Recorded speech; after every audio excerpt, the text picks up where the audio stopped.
How does negative consent challenge the consent of the governed? Imagine a government that assumes everyone agrees with its actions just because people haven't spoken out. That is what we call negative consent. It's a tricky idea that questions how governments get their legitimacy. Usually in liberalism, the foundation is that governments only have power if the people agree freely and knowingly. This is called the consent of the governed. It means that citizens should actively choose their leaders through voting or other clear ways of saying yes. But with negative consent, things are different. It suggests that if people do not oppose or protest, then they are seen as agreeing.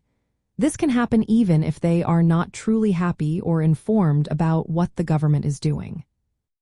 This idea challenges the core liberal belief that authority must be based on genuine, positive agreement. When governments relying on negative consent, they might ignore whether people truly support their policies.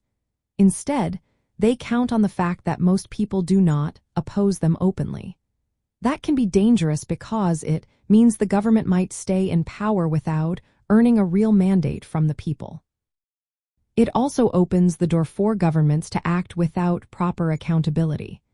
If they think silence equals approval, they might not listen to citizens' concerns or needs.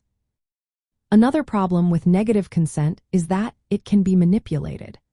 Governments or powerful groups can spread propaganda or suppress dissent to make it seem like everyone agrees. This goes against the liberal idea of open debate and free expression.